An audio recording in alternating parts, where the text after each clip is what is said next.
કરો છો? આજે જો આપણે છે ને કાજુ અને ગાંઠિયાનું શાક બનાવવું છે, એટલે આપણે કાજુ અને ગાંઠિયાનું શાકની તૈયારી.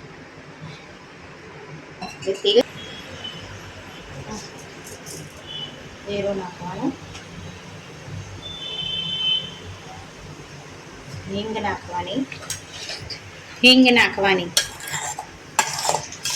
અને આપણે બધી ડુંગળી છે ને ઝીણી આપણે ચોપરમાં ચોપ કરી લીધી છે, એને આપણે આમ ચડવા દેવાની તેલમાં.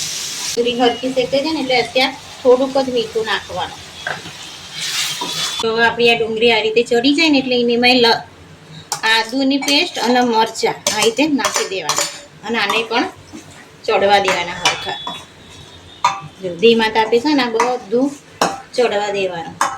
આ ચડે ને લસણ મરચાંની આપણે વાટી લીધી છે ચટણી, કાશ્મીરી મરચું, લસણ અને સહેજ મીઠું નાખી વાટી લીધી છે.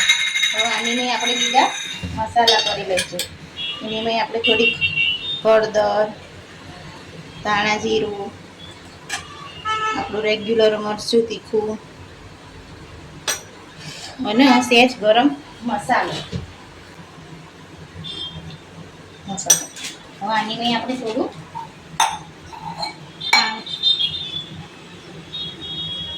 પાણી રેડશું અને આખી આની પેસ્ટ બનાવી દઈશું, એટલે આપણા મસાલા ભરી ના જાય.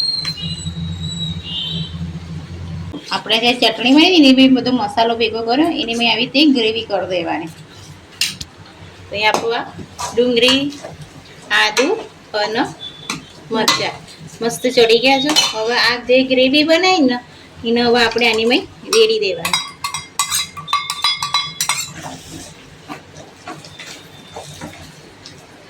આને આપણે ચડવા દઈશું થોડીક વાર.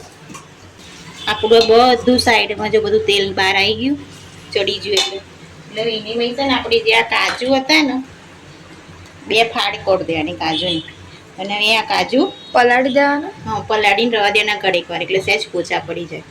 તો પછી હવે આની મેં આ કાજુ નાખી દેવાના.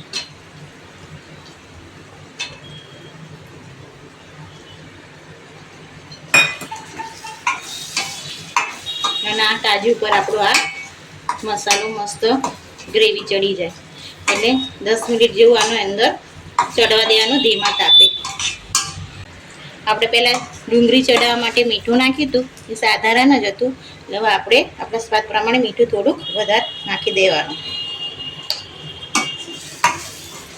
આપણે 2 ટામેટાની જે ગ્રેવી કરી હતી ને એકદમ, એ હવે આની મેં નાખી દઈશું આપણે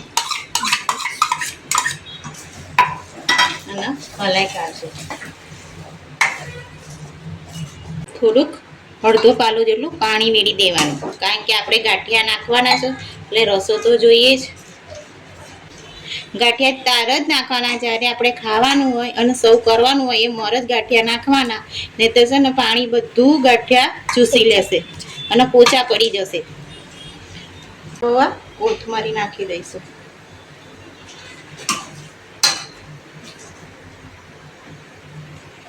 જો આપણું શાકમાં બધું તેલ છૂટી જાય ને એટલે પછી આ 1 ચમચી તાજી મલાઈ નાખી દેવાની. હા, મસ્ત ગ્રેવી અને આખું ટેસ્ટ બદલાઈ જશે.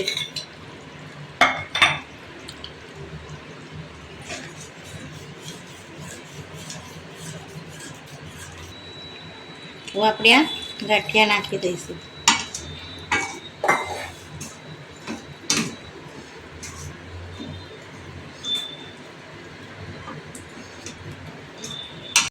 જો આપણે ગાંઠિયાવાળી કાજુ અને ગાંઠિયાનું શાક તૈયાર થઈ ગયું છે. એ પરોઠા સાથે બહુ મસ્ત લાગે છે. ને તમને અમારી વિડીયો ગમતી હોય તો લાઈક, શેર અને સબસ્ક્રાઈબ કરતા રહેજો અને અમને સપોર્ટ કરજો. તો તમારો જેવો સપોર્ટ હશે અમને નવું બનાવવું ગમશે.